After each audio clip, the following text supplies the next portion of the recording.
Vamos então às notícias do esporte. Carlos Ferreira, bom dia. Ainda bem que não é o dia do Carlos Ferreira seguir para Castanhal, porque certamente ia ficar preso naquele engarrafamento, né, Ferreira? Bom dia, Márcio. Não, mas a minha mulher vai. Ah, eita, então a dona Help vai enfrentar. Agora não deixa de ser também meu dia, Márcio. Sim, por quê, Ferreira? O dia dos avós, Márcio. Sim, parabéns, Ferreira. Então. Pô, deixa eu lhe dar um aperto de mão aqui. Ferreirinha que é um... Dia dos avós. São duas, né? A Lídia e a Giovana. E a Giovana. Para Ferreira é um vovô coruja, maravilha. Teve 2 filhos, agora 2 netas, né, Ferreira? Exatamente. Maravilha. Parabéns, Ferreira. Parabéns aos avós também, todos os avós. Te digo o seguinte, o jogo Remo e Ipiranga, inicialmente marcado para o Bainão. Sim, você até comentou ontem, né? Aí iria para o Mangueirão. Mas aí não foi, mas agora foi. Acabou fundo. Por quê? Porque o Remo pediu a transferência para o Mangueirão e aí recebeu uma negativa pelo fato de o Mangueirão estar em obras na pista de atletismo e na cobertura. Mas achou-se uma solução. As obras serão suspensas na sexta-feira para que no sábado o Remo possa utilizar o Mangueirão e vai ser lá o jogo do próximo sábado. Muito bem, tá aí a informação do Carlos Ferreira. Bom, Ferreira, faltam só 5 rodadas para o fim da primeira fase da Série C do Brasileiro. Jogos importantes para o Remo, que briga diretamente contra o rebaixamento. Próximo compromisso em Belém, como Carlos Ferreira comentou, vai ser no Mangueirão. O jogo de sábado entre Remo e Ipiranga seria no Bainão. Seria porque a partida sofreu uma alteração importante e agora será no Mangueirão. Um pedido dos jogadores e da comissão técnica. O que não mudou foi a necessidade do Leão vencer. O Remo não conseguiu nem respirar na última rodada. Empatou com o Náutico no domingo e saiu da zona de rebaixamento. Na segunda-feira, o Floresta também empatou e os azulinos retornaram para o Z4, de novo. Sabe que não fizemos uma partida ruim diante do Náutico, né? Mas temos que melhorar também, não podemos achar que foi bom, que foi boa. Então, eu acho que que temos que tirar uns pontos positivos de lá e tentar trazer para esses próximos jogos que temos em casa, que eu acredito que vai ser muito importante, vai ser fundamental para conseguirmos um bom resultado. Paulinho Curuá está no Leão desde 2021, só ficou de fora do time por 2 meses. Em maio, o contrato dele terminou e não foi renovado.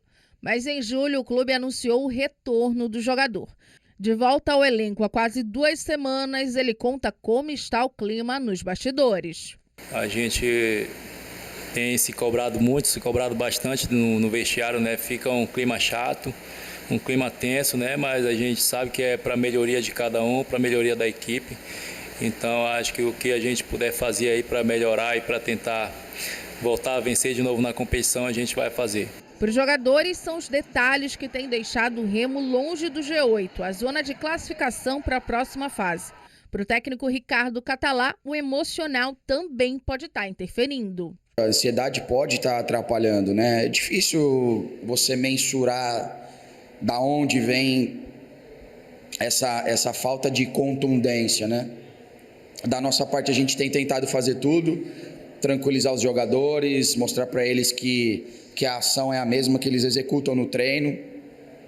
Eles têm feito muito trabalho de finalização, de acabamento de jogada.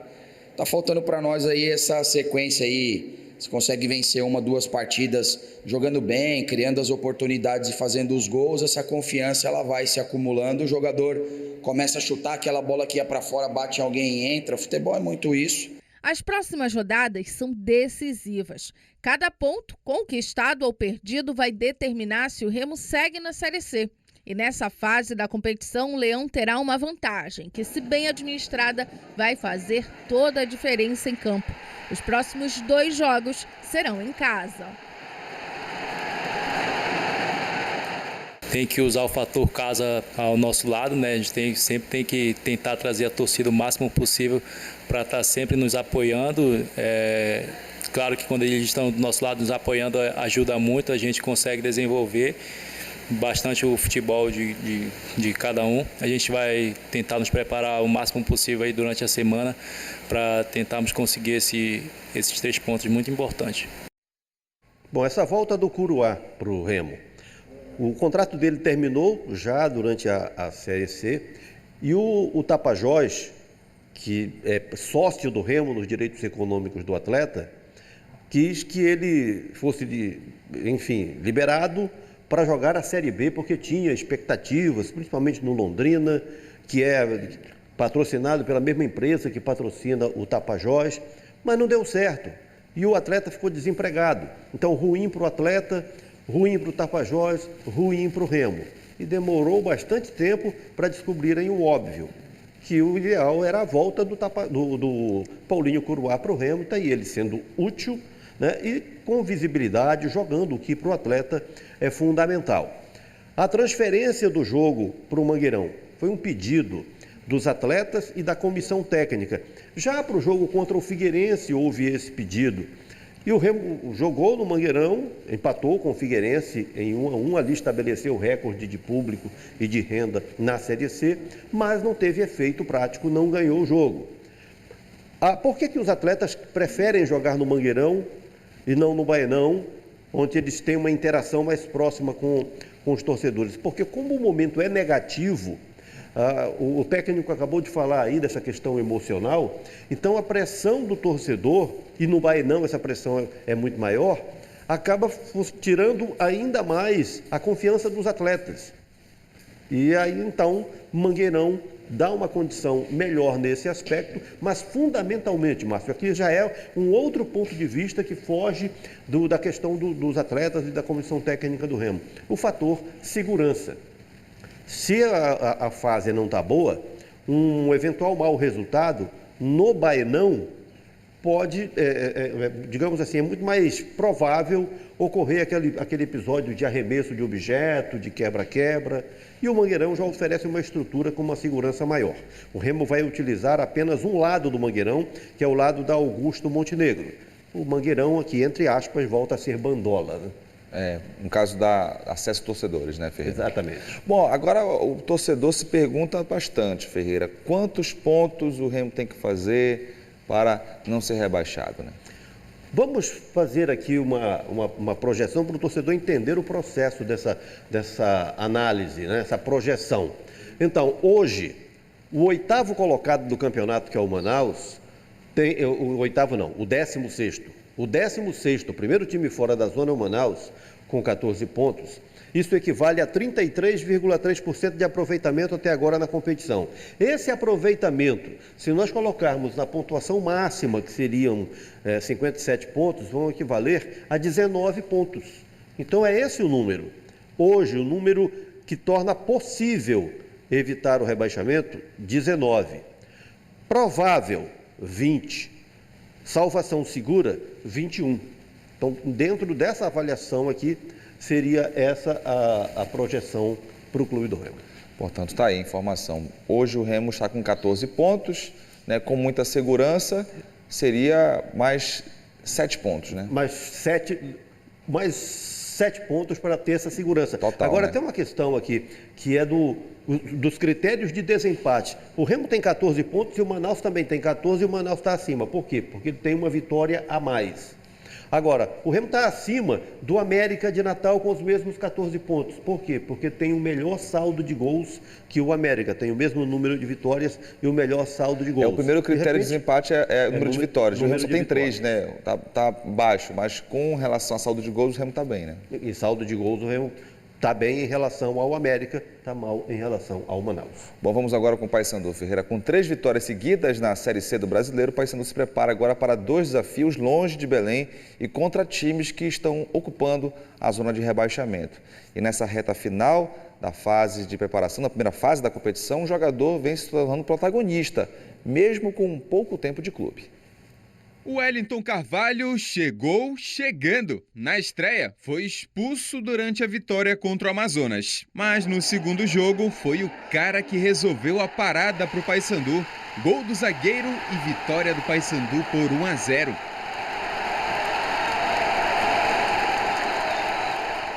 Fiquei muito feliz em poder ajudar, né? A equipe sair com a vitória e sensação indescritível, essa torcida ajudando a gente ali, empolgando o grupo, e fico feliz de poder ter ajudado a sair com os 3 pontos. O carioca de 30 anos estava no futebol da Indonésia e saiu de lá ainda no primeiro semestre. Wellington Carvalho vem aproveitando todos os treinamentos para aprimorar a parte física. Pouco a pouco, ele vai atingindo as condições ideais. Eu estou trabalhando para isso. Já estou trabalhando, já tem um mês praticamente, aqui no clube. E a gente vai melhorando e evoluindo a cada dia. Então, cada dia que passa aí, a gente está, se não 100%, chegando mais próximo do 100%. E agora é um momento importante para crescer junto com a equipe dentro da competição e chegar bem aí para a reta final dela. O zagueiro chegou para uma posição onde o Paysandu deixou muito a desejar durante a campanha no Brasileiro. Entre as piores defesas do campeonato, com 20 gols sofridos em 14 jogos, o rendimento começou a melhorar com a chegada da nova comissão técnica. Nas últimas 3 partidas, por exemplo, o Papão levou apenas 1 gol. Com 3 vitórias seguidas, Hélio dos Anjos já está planejando as próximas rodadas. Nós vamos voltar ao nosso pensamento para buscar os 6 pontos fora de casa. Tá? Buscar os 6 pontos fora de casa. Nós não temos que pensar em outra coisa que não seja isso. Nós seremos fortes até o último dia que nós tivermos a chance de chegar onde vocês todos merecem. A instituição merece, todo mundo merece. Parabéns, orgulho legal. A chave virou e os resultados estão vindo. E agora a gente vai continuar trabalhando. Eu espero que os resultados continuem sempre assim ao nosso lado, a gente conseguir nossas vitórias, nosso objetivo para lá no final dela a gente comemorar com o objetivo da temporada. Nessas partidas longe de Belém, o Paysandu vai enfrentar 2 equipes que estão na zona do rebaixamento, o América de Natal e o Altos do Piauí. Mas nem por isso o time bicolor espera tranquilidade nessas partidas. É importante manter o bom desempenho nessa reta final da primeira fase. Não é a posição na tabela que vai determinar o que vai ser o jogo. A gente tem consciência disso, sabe que vão ser 2 jogos difíceis. E quanto à estratégia, o professor durante a semana aí vai com certeza ver com a comissão técnica dele a melhor estratégia para a partida, mas essa identidade de guerrear, lutar e brigar por todas as divididas e em busca da vitória a gente não pode perder. Bom, o Paysandu tomou o gol do Amazonas na vitória por 2-1 em Manaus, depois não tomou o gol no Repá e não tomou o gol nesse jogo contra o CSA. E o Wellington está dentro desse período. É o Wellington que está fazendo toda essa diferença? Claro que não. Ele dá uma grande contribuição. Mas o que estabelece essa nova diferença, esse novo momento do Paysandu, é o comportamento da equipe como um todo, de um time que finalmente está conseguindo jogar em intensidade, ser competitivo, fazer funcionar todo um sistema de marcação. Então o Paysandu tornou-se um time com estabilidade, com segurança.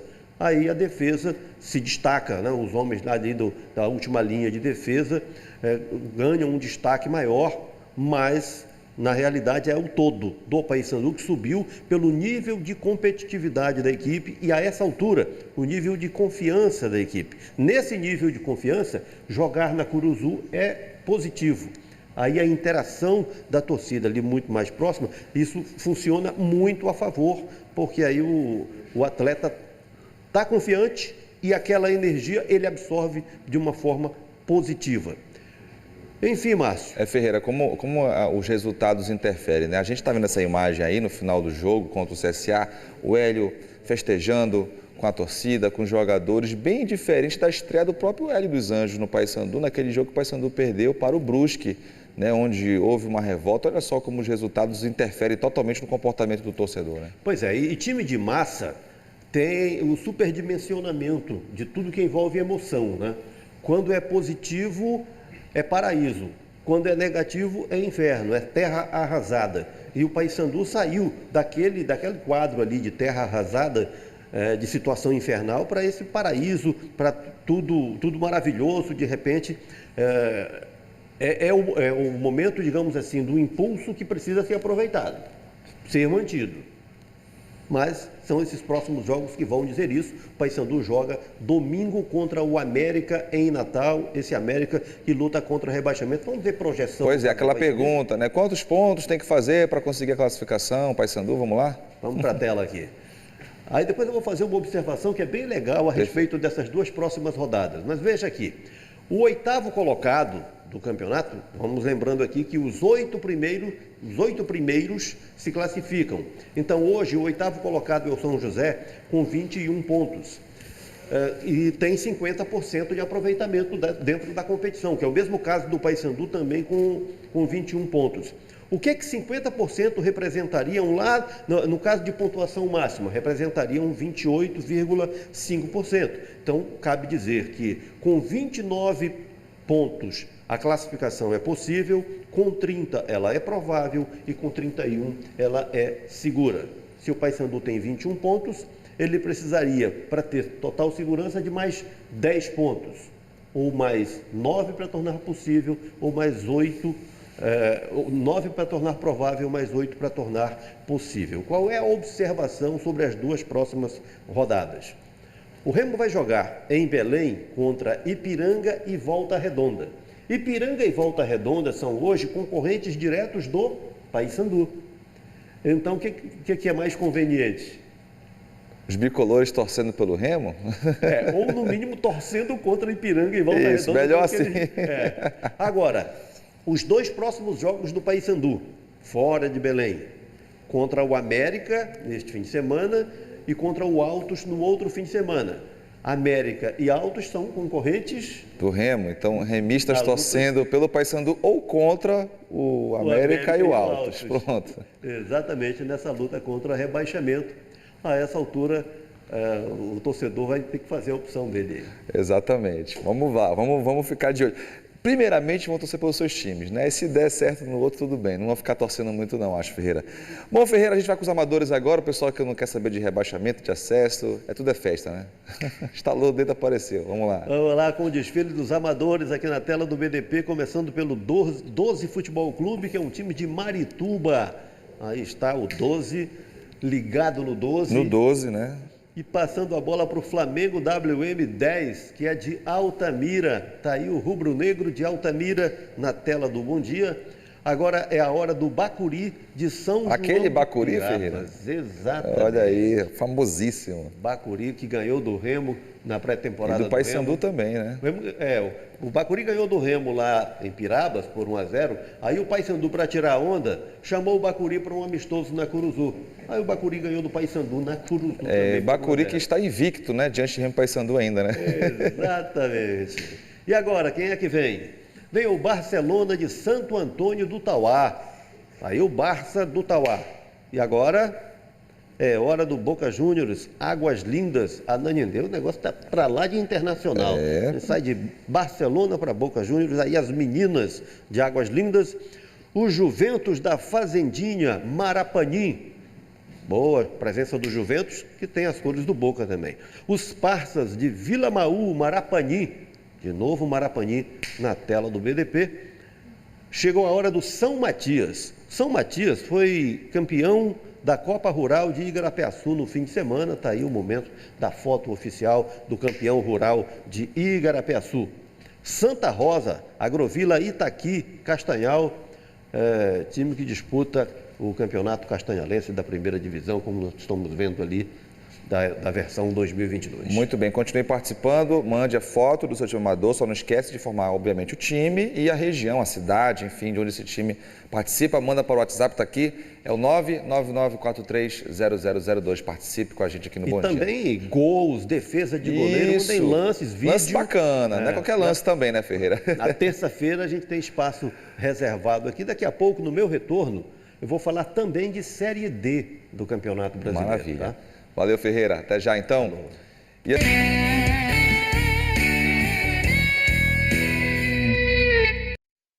Vamos, então, às notícias do esporte. Carlos Ferreira destacando o Remo. Remo que na próxima rodada tem jogo em casa e agora jogo no Mangueirão.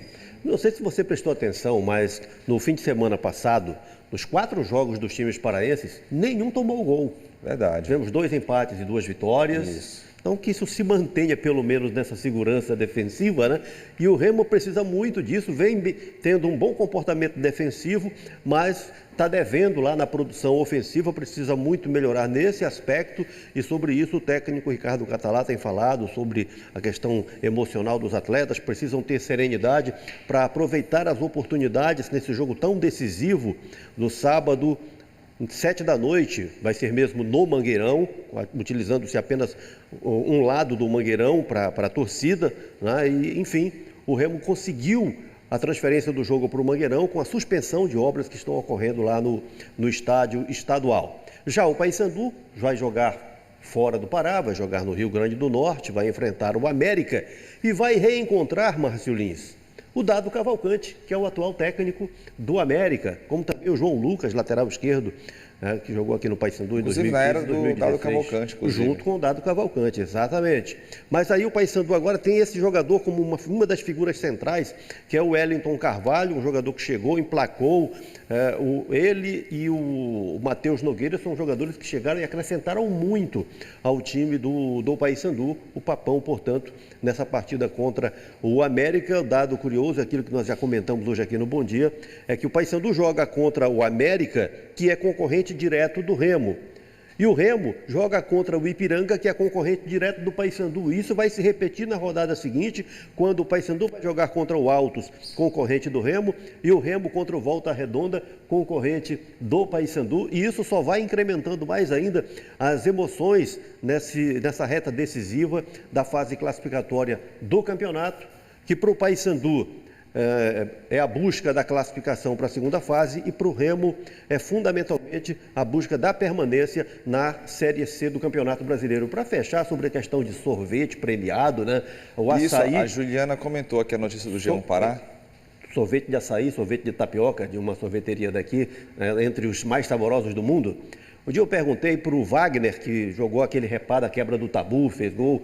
Quando ele veio pela segunda vez para o Paysandu, eu perguntei, o que fez você voltar para o Paysandu? O que foi determinante? Ele respondeu, em primeiro lugar, o sorvete de tapioca. Depois eu pensei no resto. Ah, olha só. Então que é carioca, que veio do Rio. Sim, então a culinária, digamos assim, pode ser um fator para convencer os jogadores a atuarem em Paysandu. Certamente. Nossa culinária, sem dúvida, é maravilhosa. Então é isso, Ferreira.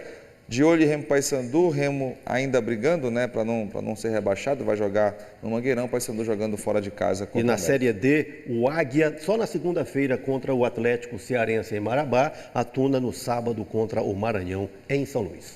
É isso então, Ferreira. Obrigado pelos comentários de hoje. A gente encerra o Bom Dia Pará com imagem.